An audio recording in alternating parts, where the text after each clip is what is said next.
It's a cold, breezy day on Wall Street as markets await the Federal Reserve's announcement for QE4. Futures are up significantly. The Dow Jones just breached its 2008 high of 14,164. Gold just hit an all-time high of 2,900. Silver just breached $100 per ounce. The dollar index is holding at 53. With official unemployment at 16.3%, there is a nervous feeling on Wall Street that if this doesn't work, the world could implode into a depression that will last for the remainder of the decade. 8:19 a.m. Beijing. Chinese officials announced that they can no longer allow Washington to devalue their holdings. After making their concerns private, China accepts that Washington will never stop paying its debts with inflated currency. China makes an official statement from Beijing, quote, "We have made our concerns known privately for some time. With QE4 about to be announced today, China will have no choice but to stop purchasing U.S. treasuries. We have allowed Washington to try to work through their imbalances for 4 years. But with global inflation and U.S. consumers rapidly shrinking as a percentage of global GDP, we feel that a Western recovery is unlikely until they reform their entitlement programs." 8:45 a.m. New York Stock Exchange. Upon hearing the statement from China, Dow futures have a sharp reversal and begin to drop. Gold leaps past $3,000 per ounce, up $150 per ounce in the last 26 minutes. CNBC awaits a statement from the White House. 8:50 a.m. Washington, D.C. The president makes an official statement to calm investors' fears. He tells Americans that he has spoken with several G20 leaders. They have assured him that they will continue to increase their purchase of treasuries and believe that a strong U.S. economy is the only thing that will bring back global prosperity. He has also spoken to Chairman Bernanke, who assures him that a strong dollar will be the result of QE4. The president also reminds Americans that his recent New Deal recovery programs that he passed through executive order will increase the likelihood of a lasting recovery.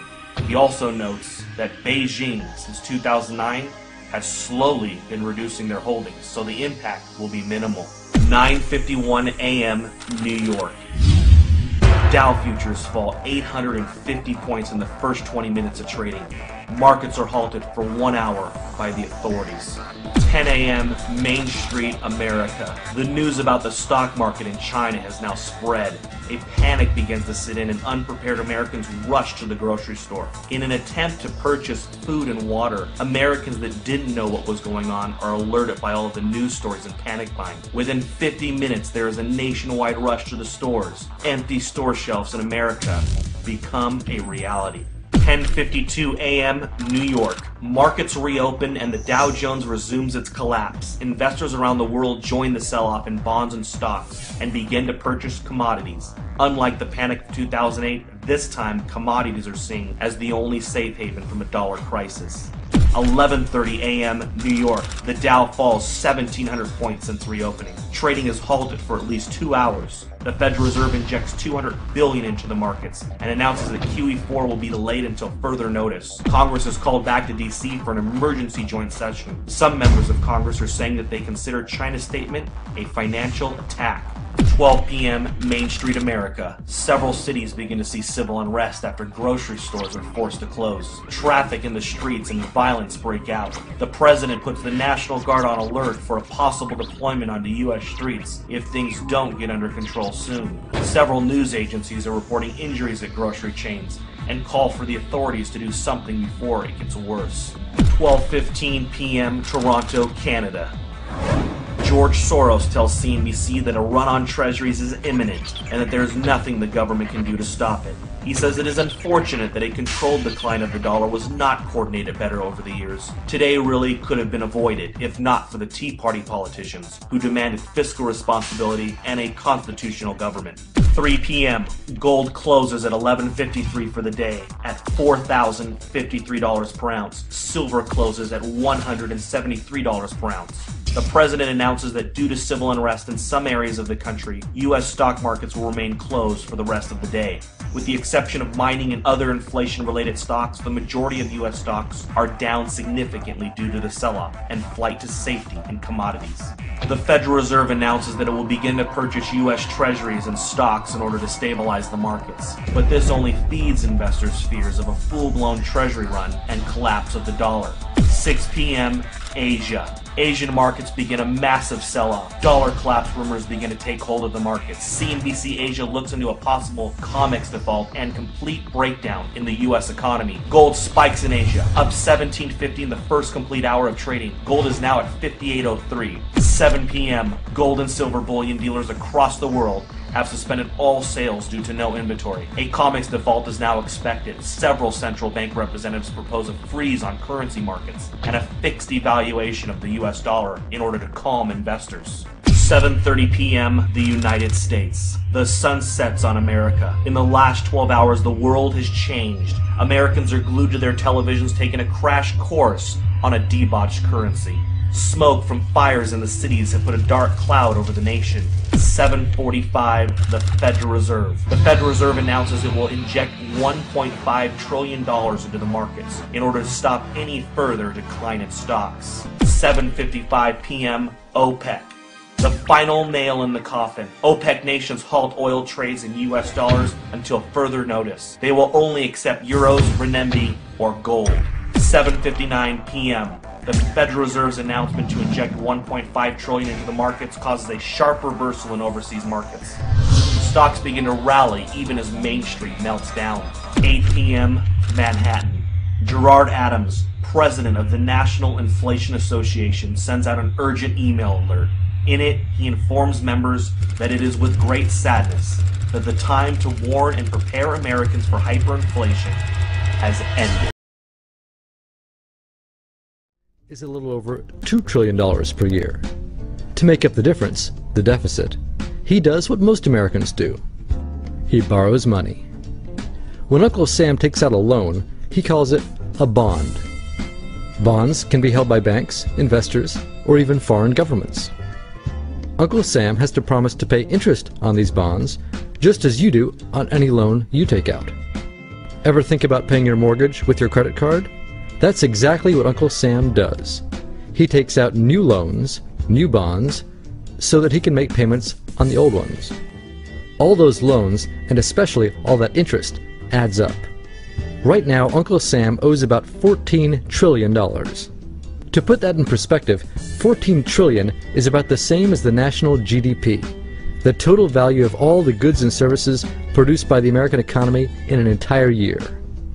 It's such a huge amount of money that Uncle Sam is starting to run out of people to borrow from, and he's having trouble just paying the interest on his loans. The obvious solution would be to either cut spending or increase taxes. But if he cuts spending, the people that he's spending money on would complain that they don't have money to spend, and that he was hurting the economy. If he tried to raise taxes enough to close this gap, not only would people definitely have less money to spend, he'd probably have riots on his hands. So Uncle Sam chooses the easy way to make money. Just make it. He calls up the Federal Reserve, which is our central bank, and, like magic, dollars are created and deposited in banks all around America. The problem is that the more of something there is, the less it's worth. Same goes for the US dollar. The more dollars there are, the less each one will buy. That's why commodities like gasoline, food, and gold become more expensive when Uncle Sam does his money-making magic. The commodities aren't really worth more. Your money is just worth less. That's called inflation. Remember the foreign governments that lent money to Uncle Sam? When they lent money to the American government, something interesting happened. It made the US look richer, and their countries look poorer. When a country looks poor compared to America, $1 of our money buys a lot of their money, so they can pay their workers only a few pennies a day. With such low labor costs, they can sell their products in America for lower prices than any American manufacturer can. The easiest way for American companies to compete is to move their factories overseas and pay their workers a few pennies a day too. This contributes to a recession. Americans lose their jobs, stop paying taxes, and start collecting government benefits like Medicaid and unemployment. This means that Uncle Sam has even less income and even more expenses. At the same time, the people who still have jobs are desperate to keep them, so they tend to do more work but not to get paid anymore. When your dollars are worth less and you're not earning more of them, that's called stagflation. And this is why Uncle Sam is in a catch-22. He can't raise taxes or cut spending without making the recession worse. And he can't have the Federal Reserve create more money without making inflation worse. For now, he can keep borrowing money, but since he can't even pay the interest on the loans he already has, it just makes his inevitable bankruptcy even worse. Whether it's in 2 months or 2 years, the day will come when Uncle Sam can no longer pay his bills. When that happens, the banks, investors, and foreign governments who are counting on that money won't be able to pay their bills. You see, just like Uncle Sam, governments, banks, and corporations don't actually have much money. Mostly, all they have is debt to each other. If one link in the debt chain stops paying, defaults, the whole thing falls apart. If investors can't pay their bills, corporations won't be able to pay their employees. If banks can't pay their bills, you won't be able to take out a loan, use a credit card, or even withdraw your savings. If foreign governments can't pay their bills, their own banks and corporations will have the same problems. That's called a global economic collapse. It's never happened before, so nobody really knows how bad it will be, how long it will last, or even how we'll eventually get out of it.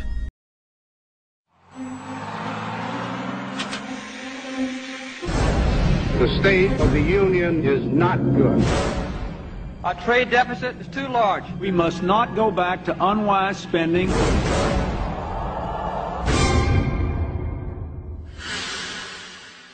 This is America.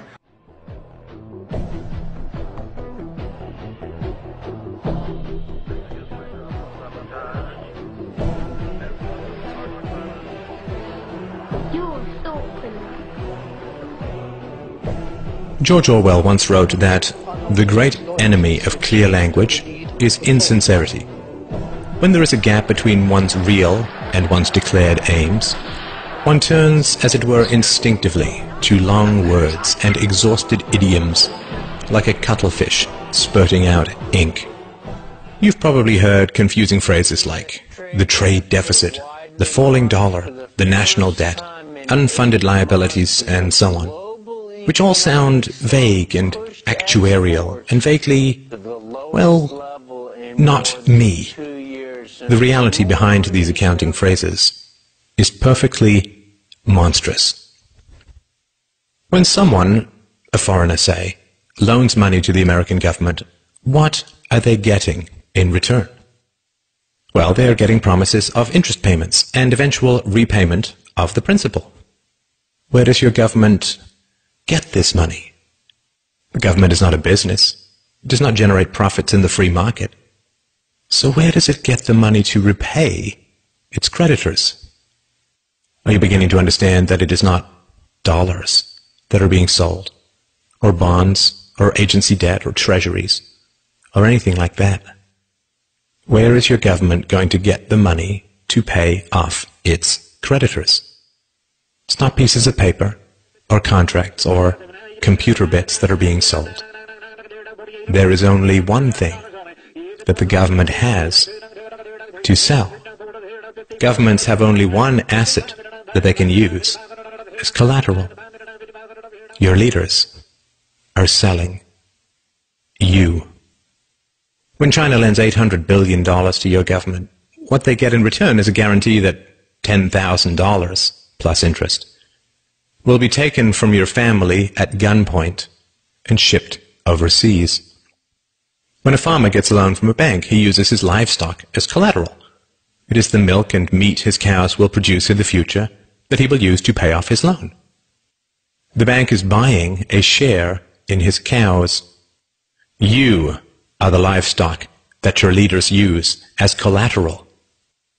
The leaders that you cheer for and throw parades for and drop balloons behind and donate money to are selling you to Chinese rulers, to the Japanese, to the Nigerians, to South American drug lords with accounts in the Caribbean banking centers, to Russia, to Korea, to Egypt, to Colombia, to Chile, to the Philippines, to Malaysia, and anyone else who is willing to give them a few dollars in return for the blood, sweat, and toil of your future. The flag that you praise and the anthems that you sing and the rulers that you weep and kneel before have as much loyalty to you as a plantation owner had to his slaves. And sadly, plantation slaves had more pride than we do. Plantation slaves did not generally praise their masters for selling them off, for auctioning off the lives, hopes, dreams, and futures of their own little children. We can understand that cattle may lick the hand of the farmer who lowers an axe to its neck, because cattle are dumb beasts that cannot comprehend their real relationship with the farmer and his imminent plans for them. What is our excuse? When we chant, USA, USA, USA, when we cheer and bow and beg and scrape and sing and weep with joy that some new farmer now presides over the wholesale dismantling and sale of our family's futures, when we love with obsessive emptiness the leaders who laugh while they auction us off to every tin pot dictator and stockbroker the world over, what is our excuse? Has our pride been so broken that we lunge with pathetic joy at every new silver-tongued demagogue who pretends to care for us even a tiny little bit?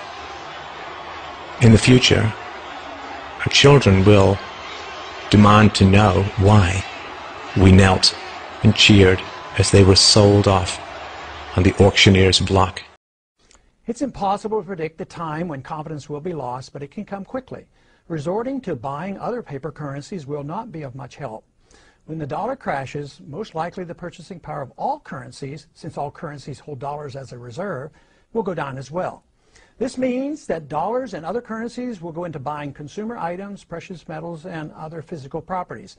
Consumer prices will soar, as well as interest rates. The central bank will lose control, and the more they inflate, the worse the confidence becomes. The interest rates will respond to these efforts by rising sharply. If the Fed tries to reverse the run on the dollar, interest rates will also soar, and the pain on the American citizens will be of such proportion that political chaos will result. Either scenario leads to political and social chaos, the third event, and the most dangerous. With no ability of the federal government to fund its commitments, international or domestic, major changes will occur in our system. The social unrest will elicit cries for government to exert unusual force to head off a complete breakdown of law and order. The ultimate trap will be set for a system of government claiming to protect a free society. If more power and police authority are not given to the federal government, it will be argued that only anarchy will result. If more government policing power is given, it will mean a lethal threat to civil liberties. Already, we have permitted the notion that a single person, the Attorney General or the President, can decide who is an enemy combatant, thus denying that individual the right of habeas corpus, permitting indefinite detentions without charges made.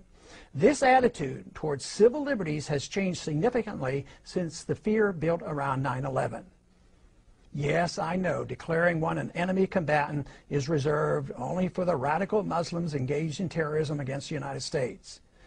To be reassured by this reasoning is quite dangerous and naive.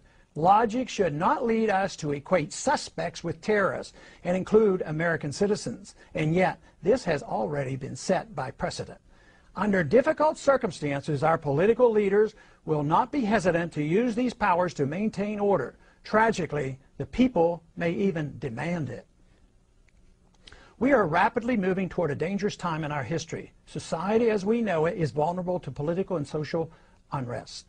This impending crisis comes as a consequence of our flawed foreign and domestic economic policies, a silly notion about money, ignorance about central banking, and ignoring the onerous power and mischief of out-of-control intelligence agencies. Our unsustainable welfare state and a willingness to sacrifice privacy and civil liberties in an attempt to achieve safety and security from an inept government. Dangerous times indeed. What can be done about it? Must we wait for the inevitable and expect to restore our liberties in a street fight against the overwhelming power of the state? Not a good option. The only way that we can prevent blood from running in the streets is to offer a better idea of the proper role of government in a society that desires first and foremost liberty. And that is impossible without a firm commitment by our thought leaders to the ideas of freedom, the source of all creative energy and prosperity. An all-powerful state is the threat to that ideal.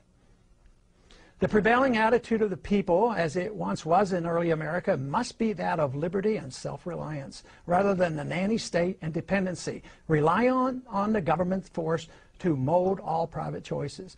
If this is understood, a smooth, although not painless, transition to a free society is achievable.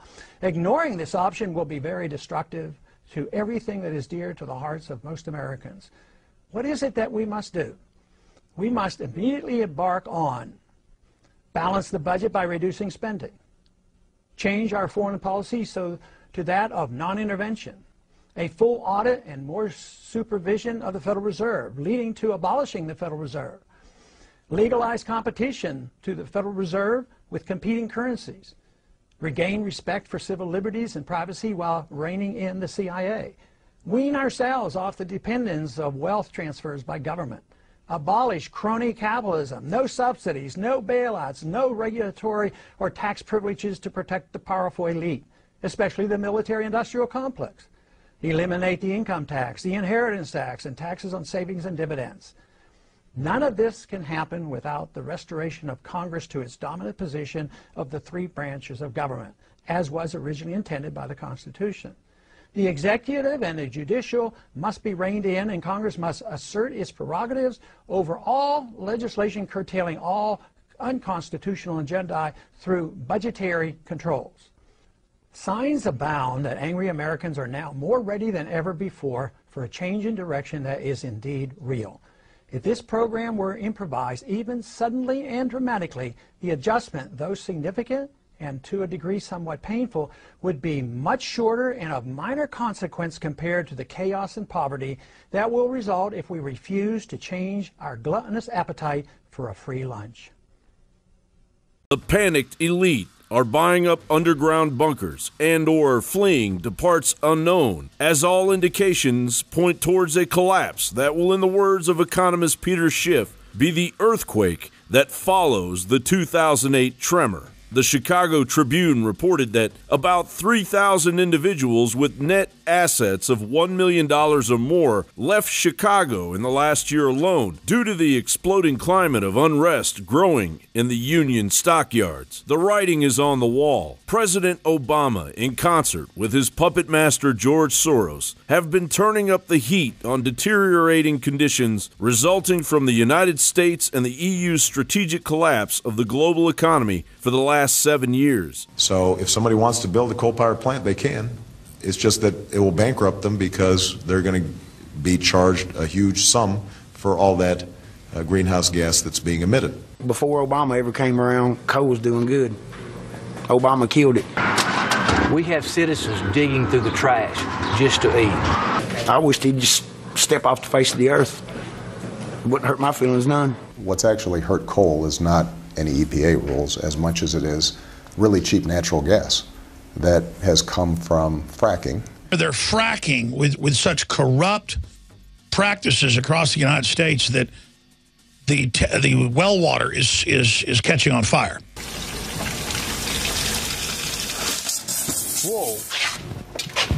Soros signals Argentina's shale is biggest place to be. Soros doubled his stake in state-owned oil company in Argentina, while for the last 7 years spending tens of millions of dollars to lobby to shut down shale production in the U.S. by wildcat small companies. And I'm not saying shale fracking is good overall.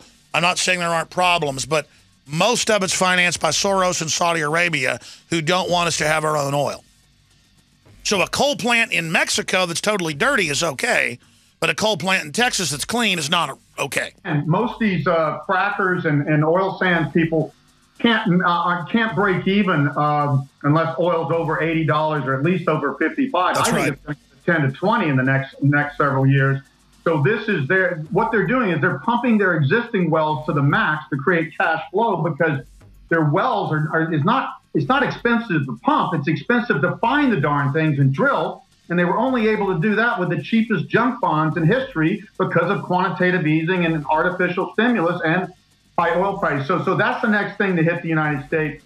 The Wall Street Journal reports that the largest coal company in the United States has filed for bankruptcy, an event that will result in energy costs that will sharply rise on the American middle class like they have on the common people of Germany. Germany's energy policies have gradually doubled the average industrial cost per kilowatt hour as clean and renewable energy can't carry the load, literally.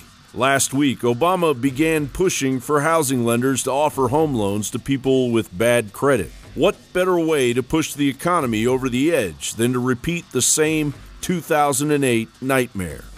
We're using data on housing and neighborhood conditions to help cities identify the areas that need the most help.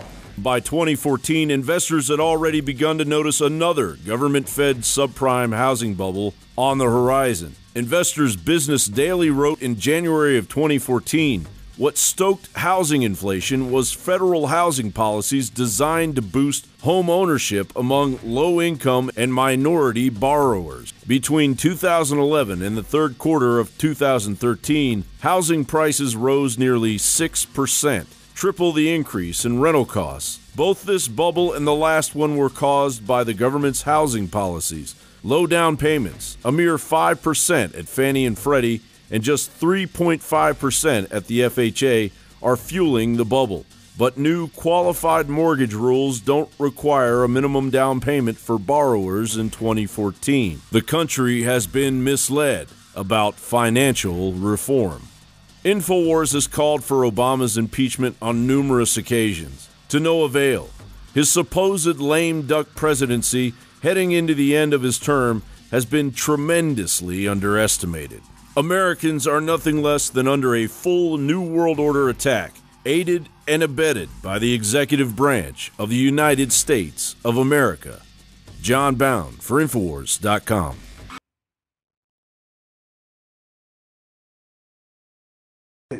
I was laughing today.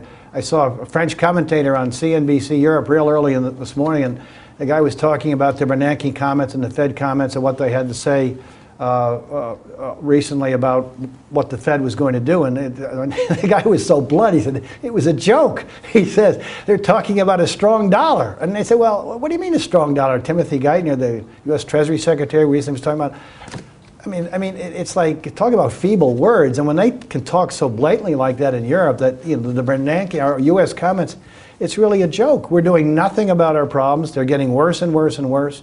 I think it was the other day they were making a big deal out of a $35 billion deficit and a new budget, whatever they were doing. And in the 4 days during which they were talking about it, it went up another $38 billion. Yeah. It's just out of control, and we're not dealing with it in the U.S. Yeah, that's key. It is out of control. I think that's one of the reasons why I've been talking about a waterfall decline in the dollar.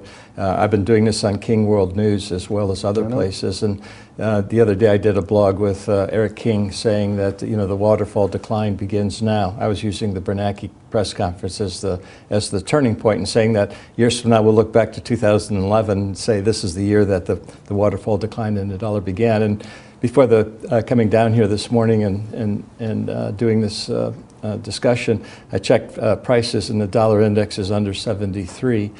Closing in on its all-time low in the 71 area. Do you expect that low to be taken out soon? I would think so. I think that's what the markets are telling us.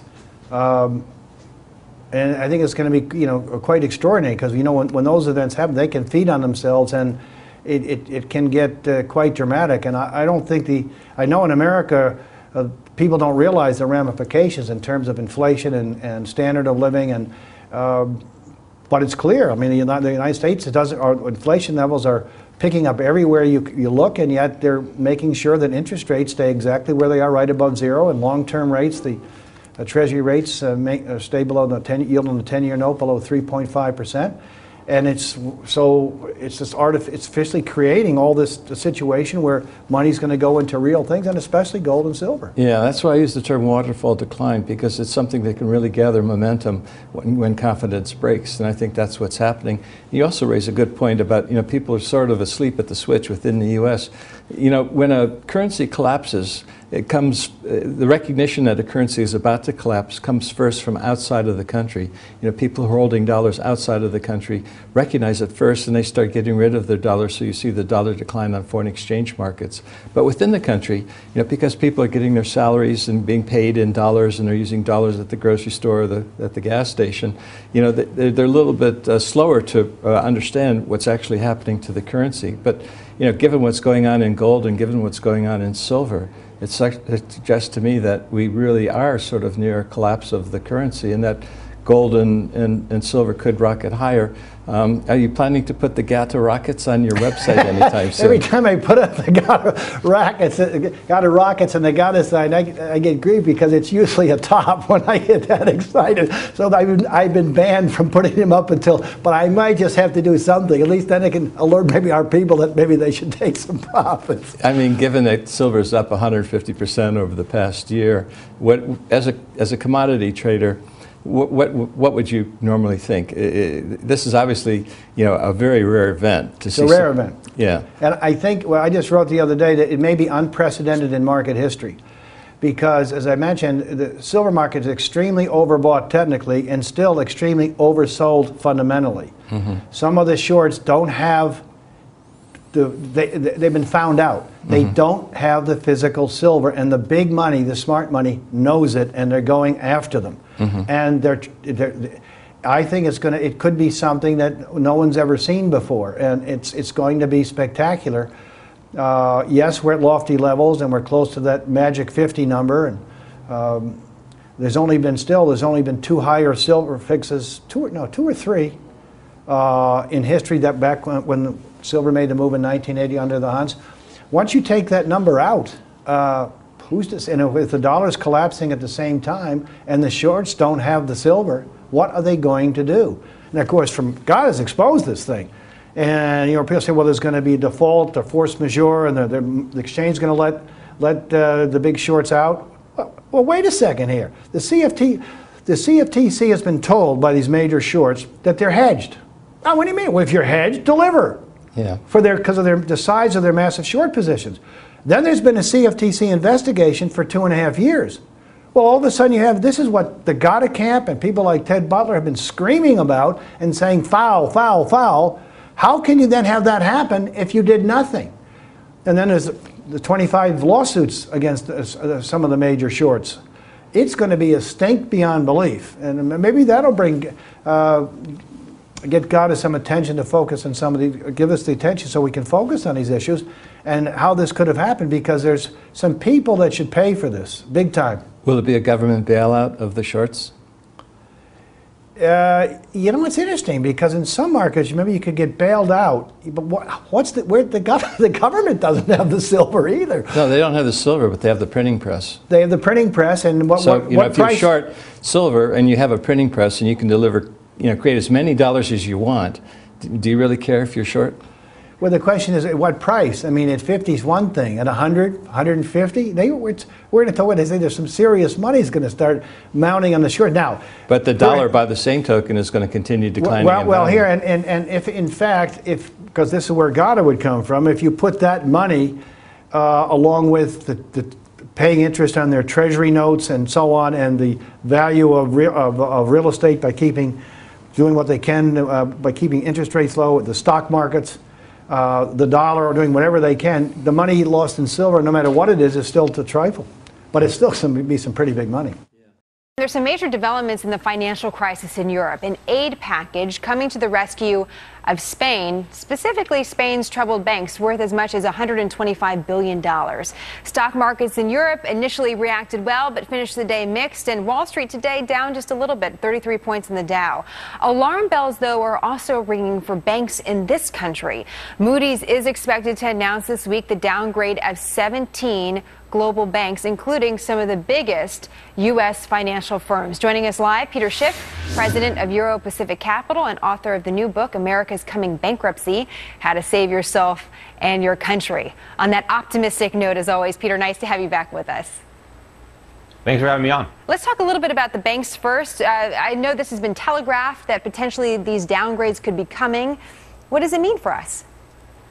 Well, first of all, I don't think the downgrades will go far enough. I think the banks are in a lot worse shape than some of these rating agencies appreciate. But we have to understand, why is it that banks are in so much trouble? And the reason is because of all the government involvement in the banking sector. It's the government involvement that subsidizes all of their risk-taking. The banks are in so much debt because the government has led them down this primrose path. And then we think bailouts are a solution. It's just a moral hazard. It encourages more of the same bad behavior that government policy created in the first place. So I think we really need to get the government out of the banking sector as much as possible. But I already believe that they've done so much damage that many of our major banks in this country, I believe, are going to fail in a more spectacular way than they did in 2008. As soon as the Fed loses control of interest rates and they go a lot higher, I think these big banks are going to fail, and there's going to be huge losses as a result. You're not alone, but we should point out to our viewers that this is your opinion on the way that you're looking at the financial sector right now. Is there a timeline you have? Do you see these bank failures happening soon, 5, 10 years from now, or sooner than that? Well, I think it'll be sooner than that. I mean, right now we're buying some time based on the problems in Europe because people are so worried about the euro and the eurozone. They're taking refuge in the dollar and the treasury market, and that is temporarily keeping our interest rates lower and allowing our government to keep on spending and Americans to keep on borrowing and spending. But eventually, we're not going to be able to do that anymore. People are going to be worried about all the money we're printing, all the inflation we're creating, and interest rates, I think, are going to move up in a very spectacular way. And we are so leveraged, we can't handle it. Not only can't the banks handle it, the federal government can't handle it. I mean, our government can no more handle a 5 or a 7 or a 10% interest rate than can the government in Greece or Italy or Spain. Peter, I just want to point out to our viewers, we're trying to get your camera back centered if we can. It's always good to have our guests in the middle of the screen, and sometimes it happens and sometimes it doesn't. But Peter, we're still listening to what you have to say. And there's been calls, people on the maybe sharing a different opinion from you say, listen, the United States government has to get even more involved in Europe, because if we don't get more involved now and jump in whatever way that means, and there's a lack of specifics on that, then that's going to just crush us 6, 12, Well, how can we get involved when we're already broke? Our government is running a budget deficit of almost $1.5 trillion a year. We're drowning in debt. All we can do is print money. So we're printing all this money right now to bridge the gap between what we collect in tax and what we spend. So are we just going to print even more money and give it to the Europeans? How is that going to help? Let me just ask you real quick, because I have to run. You're a financial advisor. You give a lot of advice out there. Again, it's your opinion, but what advice do you give to some of your customers and the average person out there on how to protect themselves? Well, I outlined a chapter in my latest book, the America's Coming Bankruptcy. You get out of anything that these central banks are printing, particularly dollars. I think you buy gold, you buy silver, you look at some of the emerging economies, buy stocks abroad, buy bonds from in better currencies than the ones that are being run off the printing presses. We have a huge financial crisis coming. It's not in our past. It's in our future. And these downgrades in the banks, this is just the beginning. It's going to get a lot worse. Europe is simply a precursor of what's going to happen in the United States. That's the preview. The main show is going to be playing out here in the United States on this side of the Atlantic, and people had better be prepared for it. Peter, you give us a lot to think about today, that's for sure, on a Monday morning. Thank you again for joining us. We love having you, and we look forward to having you back. Thank you.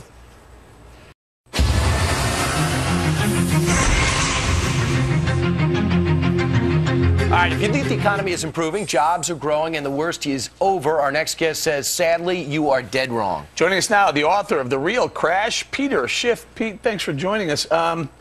What do you mean? The worst isn't over? We're not turning the corner? Things aren't getting better? Hardly. We've actually made all the problems worse. When I wrote my original book, Crash Proof, How to Profit from the Coming Economic Collapse, in that book, I forecast the bursting of the housing bubble, the ensuing financial crisis, this Great Recession. But what I was really concerned about was not that. I thought the crash was going to come from what the government would do to try to revive the economy. That was the real crash. It's still yet to come, and it is the subject of this new book. So you don't think anything has changed that allowed this crash to happen in the fall of 2008? No, the problems are much worse. We're much more deeply indebted now than we were then. All the problems have been exacerbated. And what we have now is not a legitimate recovery. All we've done is borrow additional money and spent it. And we're counting the spending as economic growth when it's not. The debt is growing much faster than the GDP. And ultimately, we're going to have to pay this money back with interest. And the only thing that's keeping us afloat right now is 0% interest rates. And why are they 0%? Well, because the Fed... It's counterintuitive that, you know, we keep telling people, you know, that debt clock right there is going to come back and bite us in the rear sometime. But it hasn't done it yet. There's no inflation. Well, sure there is, and it's the inflation that's helping keep interest rates so low because the Fed is monetizing debt, it's printing money and buying treasuries. See, the biggest problem with the U.S. economy is that interest rates are too low. Interest rates are probably the most important price in a free market. They're involved in one side of every transaction. They need to be set by the market. Instead, we're setting interest rates the way the Soviet Union used to set the price of bread. And because they're too low, we borrow too much, we spend too much, we don't save enough, we don't produce enough. You think we have to go bankrupt? Well, As we a are country? bankrupt. But you want us to declare bankruptcy? Well, what we need to do, we have to let interest rates rise. But the problem is, when interest rates go up, the U.S. government can't afford to pay the interest on the debt, let alone the principal. What do you mean let interest rates rise? Well, the Fed is keeping them down. Yeah, but you're saying eliminate the Fed then? Well, no, the Fed just has to let interest rates go up. The Fed has to stop buying bonds. They set a rate. And they set the rate at 0 right now. So right, but that's too low. Let the market set the rate. How can the rate be 0? You just said, on one hand, let the Fed set the rate, but then on the other hand, let the market say it's either one or the other. Right. Well, the Fed can still be there and not set rates. It can let the market do it. Or the Fed has to move rates higher because rates are much too low. Nobody can make any money saving. Nobody's saving, so we don't have any legitimate capital to finance investment. We have to borrow it all from abroad. But when we let interest rates go up, the U.S. government can't pay its debts. Many of our major banks are going to fail. You think that $2 billion loss at J.P. Morgan is big. Wait till you see how much J.P. Morgan and Morgan Stanley and Bank of America are going to lose if the Fed lets interest rates go to where they need to go. The name of the book is The Real Crash. Peter Schiff is just getting started. The book just came out, and he predicted everything that's happened before. And I hope you're wrong, but you seem very confident that you're right now. Peter, thanks so much. Sure. Thank you, Peter. We have Bob Pisani, Rick Santelli's with us. Euro Pacific Capital's Peter Schiff is also with us today, as is Core States Capital Advisors Bill Spiropoulos. Welcome all around. Bob Pisani, the energy level's high here at the big board today. You know, we can't even have a nice, boring, quiet close into a 3-day weekend. We're standing here all of a sudden a little after 2 o'clock. Word comes out, this Dow Jones wire, that Bankia was getting a lot more money than people anticipated, $24 billion. Bottom line is markets drop. We lost several dozen points on that. So this is the problem, guys. We're just hostages to headlines all of the time. And anytime you think we're stabilizing, and it's been a pretty good week, the S&P's up 1.5% or so, you get little headlines and you drop you a little bit more, a little stabilization. And Peter Schiff, this is exactly what the markets have been focusing on for a while now. It's all about Europe right now, isn't it? Peter Schiff. Oh, I'm sorry. Yes, I was when distracted. I say your name, Peter, it's time for you to talk. In my mind, it's not all about Europe. Go. I think in some people's minds it is. But, you know, I think Europe is really foreshadowing a bigger problem here in the United States. But, you know, I think there's still some short-term downside risk in the market. But I think the central banks, unfortunately, are not going to allow a substantial collapse in stock prices. I think they're going to come in with more money printing. And ultimately, you're going to see a reversal and nominal stock prices will rise. But it's not going to be good economic policy. It's not going to be good for the economy. That's exactly what we don't need. And Bill, go ahead. Yeah, let's talk about that, though. I mean, Peter, what is your sort of expectation in terms of how this plays out here? A lot of debate on whether or not we'll have a disorderly or orderly exit of Greece from the euro, or do you expect perhaps Greece stays in the euro? You know, I don't even know. I mean, there are several different ways it could play out. Long term, I think the worst thing that can happen for the Eurozone is for Greece to stay there and you to have this moral hazard where everybody is basically subsidizing everybody else's profligacy. The only way that it makes sense for Greece to stay in that Eurozone is if they can force Greece to undergo more austerity. But I think that if those are the choices, the Eurozone would be better off if Greece left.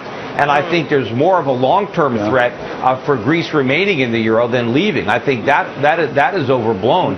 But I don't know. The politics are very strong. I mean, there's a lot of incentives for politicians in Europe to do what's wrong in the long run in order to appease the voters in the short run. That's exactly what we're doing here. I mean, there's a powerful temptation for politicians to avoid swallowing the bitter-tasting medicine that is necessary to correct the problem. Let me get Bob Pisani here. Bob, you trying to say something there? Well, the people keep, I'm picking up on Peter's theme, people keep talking about the mood on the streets of Athens.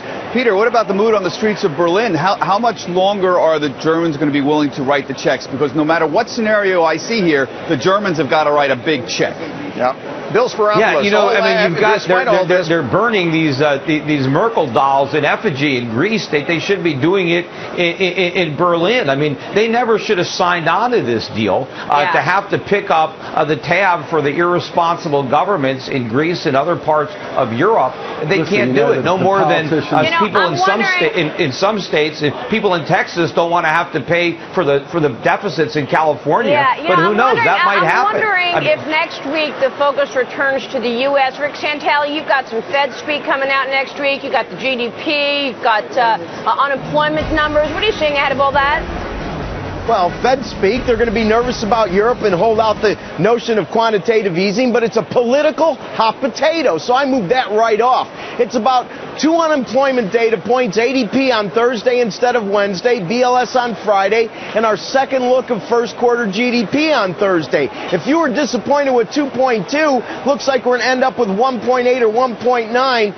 You look at the Chinese stock market, you can see the cross-trade flows out of Europe are impacting that as well as weak loan demand. I'll tell you, Maria, I just can't be optimistic. Even if we are the cleanest dirty shirt, it's still not that clean. No. Well, be that as it may, Bill and I don't think we're the cleanest one. I think we're dirtier. People just haven't figured it out yet. And, you know, when people say that the problems in Europe are hurting us, they're actually helping us because people are so worried about Europe, they're buying dollars and they're buying treasuries. Yeah, let's bring Bill in here. Go ahead, Bill. What were you saying? You have to look forward, and I think that the gloomers and the babble and all the negative stuff has been center stage for a long time. We've had just about a 1/3 correction off of the October lows. I think the news gets better going forward. There's change coming to America. There's a lot of bullish things. The mamby-pamby politicians globally are going to get sent home. And talk to this Greek, okay? 8 out of 10 Greeks don't want to leave the euro because they know the politicians get a free ride and the quality of life gets a whole lot worse. Well, if they don't want to leave the euro, Bill, why did they vote the way they did on the last election? That's a great Why point. do people vote the way they do? Not everybody goes out and votes. I mean, it's pretty clear that the elections in Greece right now, 75%. the Greeks, the elections in Greece right now are a proxy on whether they want to stay in the euro or not, whether they want the bailout money the or Greek the austerity voters want plans. something for nothing. That's what all voters want. That's what they're voting for nothing. Well, 75. Look, let's say the 75% of the people who were polled this week said they would like to stay in the euro. That's what the people are saying. The problem, and I think what you're saying, is that yes, they would like to. The idea of staying in the euro sounds good, but they don't necessarily want to take the cuts and the austerity that come along with it.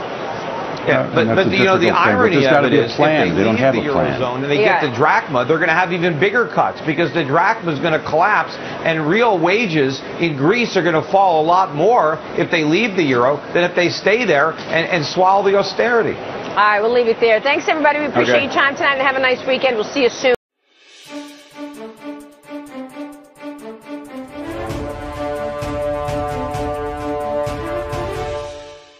Welcome back to the program. Gerald Celente, he's an American trends forecaster. He's the publisher of the Trends Journal. He's a business consultant. He's an author, and he's a frequent guest here at the Next News Network. Gerald, welcome back to the program. Hey, Gary. Thanks for having me on. Gerald, let's start off with the Trends Journal forecast for 2016. Economist Albert Edwards says the U.S. stock market will fall 75%. How deep do you think it's going to fall? Well, you go back to our forecast we made on August 6, 2015. It's there for everybody to see. I said the markets were going to unravel this year, and we're going to go into a crash. And I also said on December 30th, our headline for our Trends in the News broadcast was, The panic of 2016. So did the market unravel and crash last year as I predicted? Yes. It doesn't crash overnight. When I made that forecast, the Dow proceeded to lose 1,000 points after that and closed out the year on a down note and opened up the year continuing on the down note to the worst week, the first New Year's week in recorded history. Wow. Following that, oil prices down 11%. Can it go down the S&P 75? Yes, it can. I don't put numbers on how low it can go, but what we are saying, it's more than a 20% correction. And from that, it'll keep sliding, because the only thing that propped the markets up, and we wrote about it as it happened back in 2009, this is no recovery, it's a cover-up. They covered it up with quantitative easing and zero interest rate policy, and you can see the results. It's not a conspiracy theory or a thought process that does not have fact behind it. We saw in 2015, for example, the greatest levels of mergers and acquisitions in history, plus stock buybacks. So the whole stock market growth was nothing more than an artificial bubble. So, Gerald, I do want to get into QE in just a moment here, but how do you think that the stock market crash is affecting Americans? It's very funny. It's very different this time because the people aren't in the markets like they used to be. Most of them are, you know, you look at the jobs being created. It's not as though people are playing the markets. So they don't have that connection to it as they used to. They're so far removed from it. So the psychological impact hasn't hit them yet. It will, because the market decline is really nothing more than a reflection, and it hasn't been reflecting, of one of our top trends, and that is a global recession. Gary, when I mentioned that oil prices lost 11% in the first week of trading in the new year and continue to go down, and then you read the media from the business world and the mainstream, they tag this decline on two basic reasons: China, slowing economy, and oil. Right, and I want to talk about that because the UK Financial Bank Standard Chartered said that we think oil prices could fall to as low as $10 a barrel. How do you think that's going to affect commodities? Again, that's what I'm trying to say. It's not oil. It's everything. Mm-hmm. You look at iron ore. It was selling for over $200 a ton in 2011. It's going for around $40 now. Copper, nickel, zinc, corn, wheat, soybeans. The commodity index is at 1999 levels and falling. It's a global slowdown. So by looking at China and oil, they're making it, 1 and 1 is 2. It's bigger than that. This has been going on for a long time.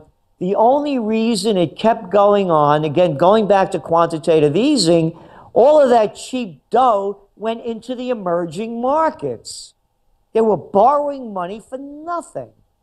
So now we go back to the bubble bursting. It's the bond bubble. Put back oil into it and energy and mining. I mentioned how low the commodity prices are. Then you look at the junk bonds when they had zero interest rate policy. People flooding into junk bonds. Some 20% of the junk bonds in America are oil and mining related. And now you're seeing the energy sector collapsing, right, now, as well as the bond prices. So Arch Coal just filed for bankruptcy as prices are plunging. So are we also now seeing a collapse in the coal and oil drilling? Exactly. But here's the other thing, by the way, with the oil drilling, they're still drilling. They're not pumping, but they're drilling. They have over 4,000 wells that they've drilled that they're ready to put online when the prices go up. So that's going to flood more product on the market. So they're desperate to keep it going. It's the same thing with the shipping industry. You know, the big CapEx ships, they need like $20,000 to break even a day. They're floating a ship rather. They're floating them out at $4,300. They'll do anything to keep it going. They'll keep producing and producing. They're driving us into a global recession. It's proven by the deflationary pressures. Deflation equals depression. You have a depression in prices, a depression in economies. Look what's going on in Brazil. That economy is now heading toward depression. Look at Venezuela, rich in oil, poor in dough, 200% inflation rate. Look at Africa, rich in resources, not when they're selling for pennies on the dollar. The rand has declined 10% in one day. You go around the world, Ghana, Congo, Niger. Again, Gary, all these things are connected. All things are connected, Chief Seattle allegedly said. Let's talk about what's happening in the Middle East right now, because we're seeing... I am, and that's what I wanted to get to. Well, it's connected. The conflict, let's talk about the conflict now that's rising between Iran and Saudi Arabia. And of course, we see Russia working with Assad to destroy ISIS and beat back the Western-backed rebels there. And of course, we see the complete destabilization of Libya thanks to Hillary Clinton and Obama funding the revolution there. Of course, ISIS is now taken a foothold in Libya. But let's talk about what's happening there in the Middle East. All this unrest, how does that relate, and how is it? You see, this is what I was saying. Yeah. It's all related. Because when I was mentioning all these countries like Congo, Niger, Algeria, what you have on top of the refugee crisis caused by all the bombings, the migrant crisis is being caused by the declining economies. Now you have all that pressure building into the Middle East, spreading into Europe, which brings us to the other trends. And one of them is human waves like we've never seen before. Go back to the refugee crisis because of the bombings. Go back to World War II, the worst refugee crisis, what, in 100 years? 2.3 billion people on the planet. Guess what? We've added 5 billion more. So now you're going to have a refugee crisis on top of an economic crisis, on top of expanding wars with Saudi Arabia bombing Yemen, with the Russians, of course, now, and the United States and their allies in Syria, with Libya in total turmoil because, quote, Gaddafi has to go, folks. And you have Iraq disintegrating. The Taliban are taking over Afghanistan again. Saudi Arabia, you have to keep connecting these. Go back to oil prices. They need $100 a barrel to break even. Go back to the Arab Spring when the Middle East was on fire.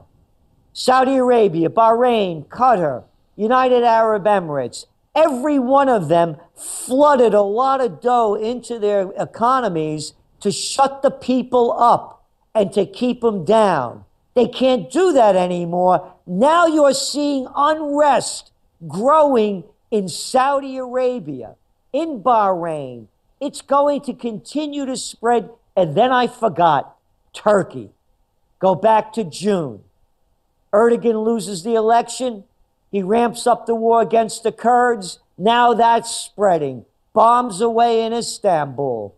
So you're seeing the world is on the verge of a world war, even though, quote, Obama says that anybody that says that don't know what they're talking about, folks. Meanwhile, we see Kim Jong-un, he's declared he's detonated a hydrogen bomb, a micro-hydrogen bomb.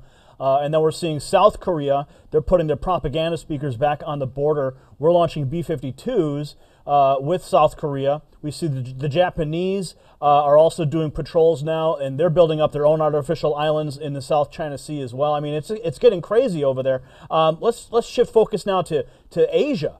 How does that whole situation play into this? Well, again, what you have to go back to the economy on this. Because who are you have these declining currencies and declining trade. Every month the trade numbers coming out of China, both imports and exports, they keep going down. A continuous streak of down on imports, down on exports. Who's exporting into them? Who are they importing from? South Korea, Japan, Indonesia, Singapore. So all these countries are going down, their economies are going down, and now you're having more and more geopolitical tensions increase. You know my saying. When all else fails, they take you to war. You have currency wars, you're hearing it, trade wars developed from the currency wars, and world wars. It's an old pattern. The crash of 1929, the Great Depression, currency wars, trade wars, world war. The Panic of '08, the Great Recession, currency wars, trade wars, world war. So what happened just a couple of days ago? Over there in the Philippines, they just passed a new law. The judges said it's okay to bring back them American troops and them American bases and put them in the Philippines. Just what we need. Wow. Well, it certainly looks like we are on the edge of World War III. In fact, when I saw Russia take action over there in Syria, I said, you know what? It's on. It's happening. We're watching the early stages of it right now. So let's talk about the Chinese yuan, the American dollar, the Federal Reserve rate hike. How has that affected it? Well, the yuan is declining for good reasons. You know, it's not being manipulated down as much as it is being driven down because of the realities going on. They created a quantitative easing bubble that dwarfs what the United States did and what Japan did and what Europe is doing. So they created a housing bubble. Now they created that equity market bubble that we see have gone down 60% in a year. You know, and then I love this language, by the way. You watch it on these TV business shows. Say, you know, the Chinese government doesn't have the skills and the tools to deal with these declining equity markets. You hear it all the time, right?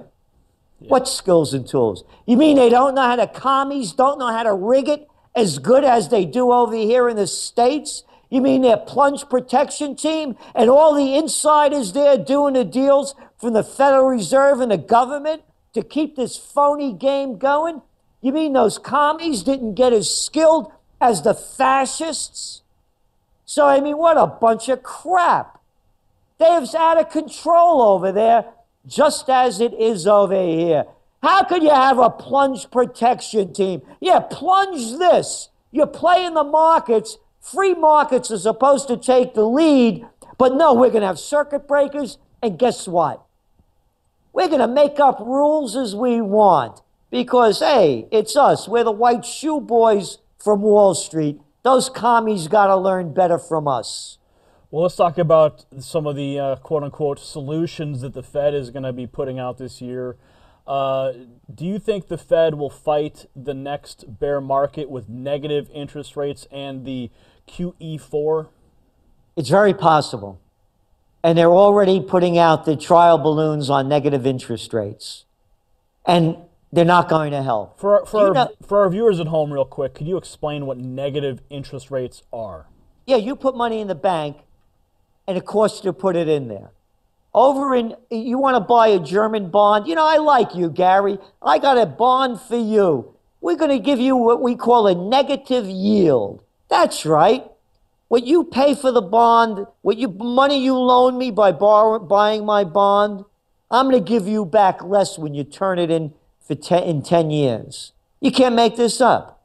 In Switzerland, what they're doing is they're telling people don't pay your taxes right away, and you will not be fined if you pay them late. We'll take the fine off. Because I'm not making this up, because when we get your money and we put it in the bank, we have to pay the bank to keep it there.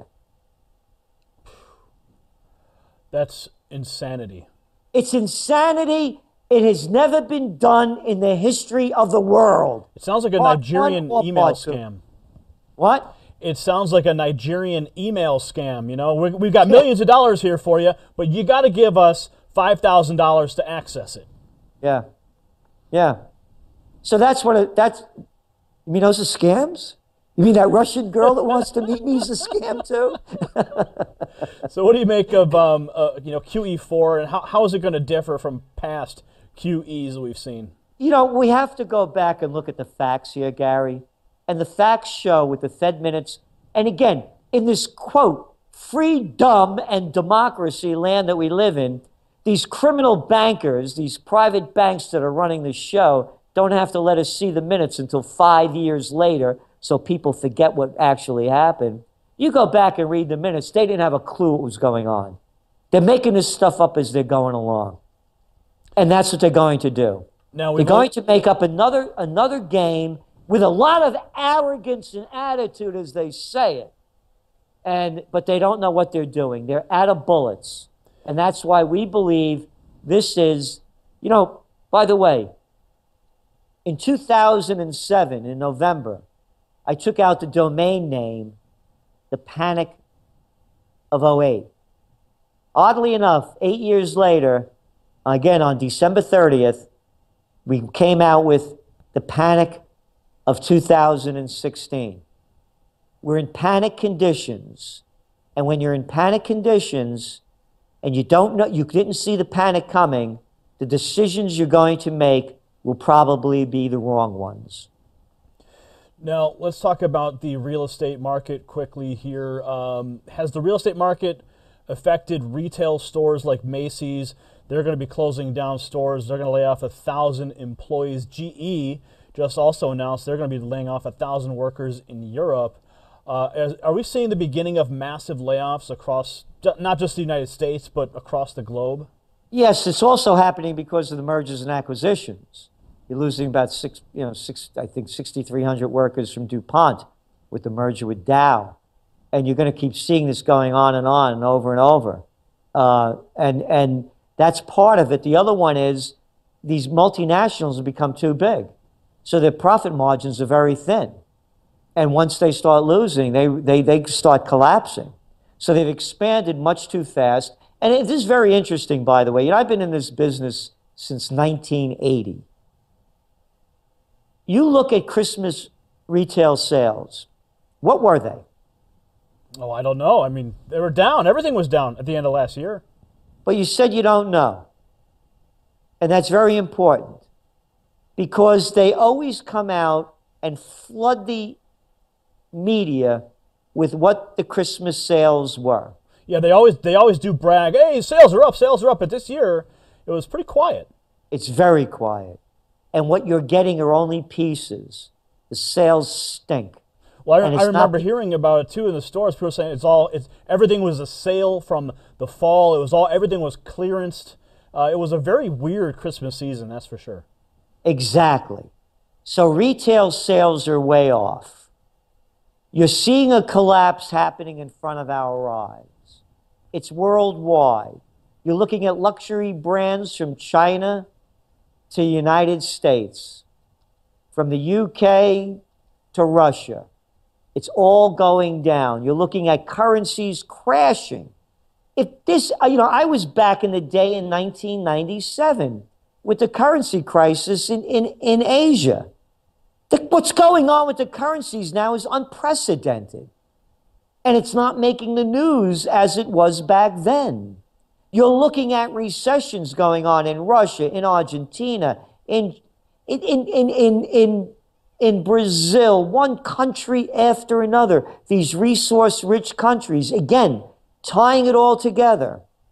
As these resource-rich countries who borrowed all of this money when quantitative easing was flooding it out, and not only the countries but the corporations in the emerging markets, now they have to pay it back. And they have to pay it back with increasing dollars as their currencies decline. You want to see a bond bubble explode? You want to see defaults? You're going to see a crash that will be recorded in history as worse than the crash of 1929 on a global basis. Gerald, let's jump over to Obamacare now. The Obamacare costs now are set to spike for tens of thousands of Americans. Will Obamacare finally implode in 2016 before hopefully it's repealed? I don't know. It has imploded already. It's hurting a lot of people. When you look at the deductibles with the bronze and silver and gold and whatever they want to call these things, the deductibles are enormous for people that can't afford the high quality care. So, I mean, they're coming in at, several $1,000s before you start getting money back. Then put on top of that what's going on with all these drug prices that are ballooning as those mergers and acquisitions keep getting worse. The entire healthcare system is a disaster. They're keeping people alive. I know someone whose relative is very ill. It's cost over almost $1 million this past year. I'm not making that up. It was like $987,000 to keep this person alive who is virtually dead already. So basically, they're milking the American people. They're milking the insurance companies by extended care, is what you're saying? Well, it's bigger than that. It's because of what's happened to the whole system. And again, you go back to one of my books, Trends 2000, that I actually wrote in '96, and I talked about how it all changed. Again, it was Clinton with the HMOs. And that started, I call it like a Walmart of healthcare. And that's the quality that we got, Walmart quality. So it's been going down since then, and the more it becomes merged, the more major companies that control everything, the worse it's going to get. So the whole system has to change. But it goes back again, Gary, to the system. And right now the system is a criminally operated system. And, I joke around and I say things, but when I say what I have to say, I'm not saying it sarcastically. The Republicans and Democrats are criminal organizations no different than the Bloods and the Crips. They steal our money in names of too big to fail, tax breaks, loan guarantees, and inside deals for their buddies. Everybody knows it. Tell me a state you live in, and I could show you the fraud and corruption going on. They're thieves, and they're murderers. How many more people do they have to kill around the world in the name of freedom, democracy, and RDD, right to defend, R2D, humanitarian missions? The United States has killed over 1 million people in Iraq, and depending on whose reports you read, almost 2 million in Afghanistan, 30,000 in Libya. You have 250,000 dead in Syria, thanks to the United States and its coalition of the killing that is supporting the, quote, moderate rebels. I'm sure you have a couple of moderate rebels living next to you. We all know exactly who they are and what they look like. So what I'm saying to you, going back to the whole issue of healthcare, education, jobs, one after another, how could anyone expect any positive results when you have the Bloods and the Crips running Washington? Well, I think we'll leave it at that, folks. This has been Gerald Celente. You want to weigh in on some of these topics, go right ahead and hit the comment section and go on over to Gerald's website. Gerald, shoot out that website real quick. Trendsresearch.com, trendsresearch.com. And Gary, not only do we publish the Trends Journal, was it 54 pages, full color, no ads, we also put out a Trends Monthly, Trends This Week, each weekday night, Trends in the News. We have conferences. Guaranteed, it's the only place where you're going to read and hear history before it happens. Trendsresearch.com. All right, folks, you heard it here at the Next News Network, trendsresearch.com. Leave your thoughts below in the comments section. Hit that subscribe button and we will bring you updates on this and many other topics that affect your freedoms here at home and abroad. For the Next News Network, I'm Gary Franchi. Former Congressman Dr. Ron Paul joins us here for the next 15 minutes, and I've got a lot of questions for him. Up on Infowars.com, we have the headline, Ron Paul, dollar will collapse, gold will go to infinity. He said that yesterday on CNBC. I'd like him to repeat what he talked about and then expound on why he says we're going that direction. Congressman, thank you for joining us. Thank you. Good to be with you. Well, you know, on the gold, something I've thought about for a long time, I did qualify that to a degree because when they ask you on the air on a business station about investments, I don't get involved in that. And they wanted to know what gold was going to be at the end of the year, and of course I refused to say. But I said on long term, all paper currencies, you know, self-destruct. That means gold could go to infinity, and this would be very destructive. So that will come if we continue to do these policies, and I see no possibility at the moment of changing our policies. So the demand for spending and the demand for deficits are such that they will keep printing the money. Even today when the Fed has an announcement, he's not going to say, oh, we're going to quit inflating. The question is, are we going to inflate $85 billion a month or $80 billion a month?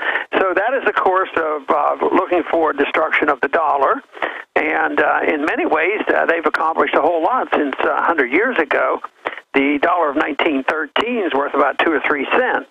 So although it's been doing it steadily and gradually, and it hasn't been catastrophic, we've had a lot of catastrophic events in the meantime, like Great Depressions, financing war, big inflation, and all these other problems.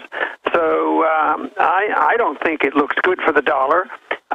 If gold does end up going, into infinity where it has no dollar price, it's very, very bad news. People who own gold think, oh, that's great news, but it really isn't. It's a bad political event. That means the country and the whole world will be in great danger, and it's the kind of thing that we would like to avert.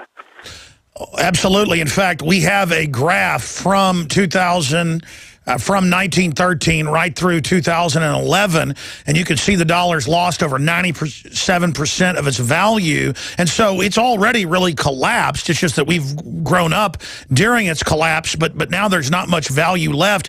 I'm seeing real inflation everywhere, but they seem to spin it on the news and say that inflation is low. What do you think about the official inflation numbers? I don't believe them. Whether they say less than 2%, 1% inflation, but then if you go and look at certain things that are pretty important, like medical care costs right now are skyrocketing, and bond prices are in a bubble. So in the various categories, there's a tremendous amount of inflation. But this was another thing that came up yesterday on the show is the definition of inflation. They generally say, what's the CPI? Well, the government gives us statistics. They alter it. They don't tell us the truth about the prices. And like housing prices are going up very rapidly now, but the CPI doesn't reflect that. So I think about the money supply. If the money supply is going up, you have a lot of inflation. Many times it will raise prices, but that is secondary to the biggest harm it does because it makes interest rates lower than they should be, so everybody's getting false information. I think we're back into an inflationary bubble in housing right now because lots of activity right now because interest rates are way too low. They're not market. And therefore, you have this excessive debt accumulation, malinvestment, and for the most part, rising prices too. But if you look at only the CPI, people are very much misled. What you have to think about is the cost of living of the average person in the middle class. And, free market economics shows us that, if you destroy a currency, you do destroy the middle class. The freer the market is and the sounder the money, the larger the middle class. And we have been pretty good compared to so many other countries. We were always bragging about the largest, wealthiest middle class ever. But that's not the case anymore. So I think we're even vulnerable to some of the things like going on in third world nations in Brazil right now. Sure. Some people are doing quite well, but there's another large number of people not doing well. And we have a lot of people unemployed and on food stamps and sure. Productivity's done. So we're looking for trouble ourselves, even like what we're witnessing on the television in these third world countries. We could turn our country into a third world country if we're not careful. Well, absolutely. If you look at the billions of bullets, the armored vehicles, the FBI director today admitting domestic drone operations, the government is preparing for war with the American people, and you see governments all over the world in this world inflationary spike moving to suppress their populations. Can you speak to why you think there's such a homeland security buildup against the American people, or do you? I do think they prepare. You know, it's amazing how they look at these things differently. The government of Turkey was sympathetic to the rebels in Syria, and probably with a little bit of pressure from us, they were helping, you know, the rebels, including the Al-Qaeda. At the same time, you know, oh, it couldn't happen there. Now there's a rebellion going on in Turkey that people are demonstrating. Oh, well, you guys now are the bad guys. So think of many countries we have helped support the rebels, even though it's on again, off again. One time we're supporting a group, then we're against them. But we generally support all this overthrow. But what if there are demonstrations on our streets? I mean, it's just like in Turkey. They're cracking down and say, well, you guys are really the bad guys. The rebels in Syria, they're good guys. But when it comes here, there will be no soft touch. They're going to be very, very tough. And they might not say that we know it's coming or they're planning it, but it's a contingency, and they are prepared to think that if enough people get annoyed enough to start demonstrating, and I know there's a lot of people very angry because there is this division of wealth right now. The rich get richer, and those that have influence in government and laws and part of the Federal Reserve System, they do quite well. But the number of people who are suffering are growing, and I think that will probably continue. Absolutely. It's the cronyism, the opposite of free market, and then the media, the dinosaur media, is trying to scapegoat the free market when we have the opposite of that. Since you raised this, your son, Senator Rand Paul, came out 2 weeks ago and said, why are we funding Al-Qaeda in Syria? I said that 2 years ago because it was in the foreign press, and I was the conspiracy guy. Now it's all over the news that the main force, around 60% of them, are real Al-Qaeda chanting, we're going to blow up America again. And, you know, my point is, when I say inside job, the media spins it. I mean, why does the military-industrial complex create Al-Qaeda, create the Taliban, fund them? Now they're funding this group, and then when they attack us again, they'll take my rights, your grandchildren's rights away. I mean, how outrageous is this that the TSA wants to stick their hands down our pants, Dr. Paul, but then, meanwhile, our government's funding Al-Qaeda? Well, they do it, and of course, there's a lot of money involved. The military-industrial complex is very much involved, but there's a lot of ignorance involved, too. The Al-Qaeda, you know, if they were serious about this, they'd ask the question, why do so many people want to attack us? They never ask that. They just say we have to have this global war on terrorism. It's forever, and what we have to do, we have to stop it. But how do they stop it? By taking away our freedoms. We send kids overseas to fight wars that are unconstitutional to save our Constitution and also to protect our freedoms. And here at home, they're doing exactly the opposite. But they never ask the question about why, and what's the incentive, what's the motive? And of course, the motive is quite a bit different than they pretend. The motive for them is always, well, there's just a bunch of bad guys out there, and they hate us, and we're rich and free, and they hate our freedom. And I don't buy into that. I think they're sick and tired of us being in their country, occupying their country, and overthrowing governments all the time, and switching allegiance, and they finally get tired of it, and that's why we end up with this mess. Congressman Ron Paul, former Congressman Dr. Paul, is our guest. Can't wait to get you on in September when you launch The Amazing, as I've seen some advanced copies of it online, and physical homeschooling curricula that's just a revolution against this tyranny. But the 2 points, final points I want to get into with you here, obviously, is the NSA. You criticized the NSA back in 1984 on the House floor. We've played the clip here, and said it's going to end up being Big Brother, and pointed out what they were doing. Told the story of the ice cream cone. The kid goes into Baskin-Robbins and tells his birthday to get the free ice cream cone, and it ends up in a government database. Now it's all out in the open. You've got private companies using it for unfair trade advantage. That's really what it's all about from my research. And do we deserve an apology now, you and I and others, libertarians, Lew Rockwell being called conspiracy theorist, warning of the NSA. I mean, everything we've talked about is now coming out. A, do we deserve an apology? B, what does it signify to the awakening, though, that so much has now come out and Congress has a 10% approval rating and mainstream media is dying? Well, we might deserve it, but we better not hold our breath and expect it. But, you know, I would be quite satisfied with them just changing policy and the American people would wake up. I don't even care who gets the credit. But if the American people wake up and then agree with us and say, hey, maybe there is something to this, they've gone too far and there's a limit. But I'm still annoyed by the people saying that and there's so many, even the conservative, both the conservative and liberal TV stations say, but I want to be safe. They are going to attack us. There will be 9/11. I have to give up some of my privacy. It's that kind of stuff that is bad. People are getting annoyed, but not enough to look at it on a principle like the Fourth Amendment. I mean, this is what they have to do. So I think that under today's conditions, we can expect things to maybe move in our directions, but I'm not holding my breath for them to actually apologize to us. I played this before you came on, but the entire Miss USA contest, I watched a bunch of their responses. They asked about the NSA and things, and Miss Alabama, all of them that I saw, said, I want you to listen to my phone to be safe. What would you say to Miss Alabama? I mean, she doesn't know government's always the big threat. What about being safe from government? Yeah, they have to come around to the belief of the majority of American people now that our government doesn't, tell us truth. But if they want to be safe, do they want to be safe from wife beating and everything else? Governments could make us perfectly safe if we're perfect slaves. You know, if you become a slave, they might feed us well, but we have no liberties left. But we would be safe and from outsiders, but we wouldn't be safe from our own government or our slave owners. And yes, if that's what they want, if they're willing to give it up, they don't have enough respect nor understanding. They think that's the only responsibility of government, but they never even talk about safety in the Constitution. The President and the Congress are supposed to protect our liberties. We're supposed to worry about our safety and security and how we provide for our families.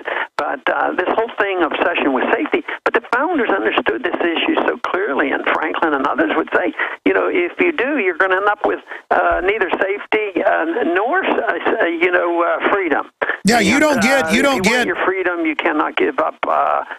You cannot give up any of it for the idea that people are going to take care of us either physically or economically. Sure, you never get safety when you create a big giant government. You get tyranny. A final question. I agree with you that I don't like the whole Border Patrol thing because they only use it to keep Americans from getting out. That's now admitted. They used illegals to build part of the border fence that was just a boondoggle for rich guys because it had like spots in it for the game to go through and things. So it was, you know, literally a white elephant. But if you get 15, 20, 30 million illegals, 46 million in the next decade here, they get to have their babies free, they get welfare, and most of them vote to take my guns and are basically clients of the government because the government's there from the day they get here, not like immigrants in the past that came here to work. Some of them do. I believe in immigration. I believe that we need people to, add, new ideas and blood to this country. But at the same time, I'm really concerned about this amnesty bill. What's your take on it? And Rand has said that, well, if it's a good bill, he would support it because Obama's already done legalization by fiat, which I understand. But can you give us your take on it and then give us your take on what Senator Paul's saying? Well, I'm not for amnesty, that is giving them citizenship. But I also think that we could change things where workers coming back and forth would be a lot easier and that they wouldn't have to be criminals.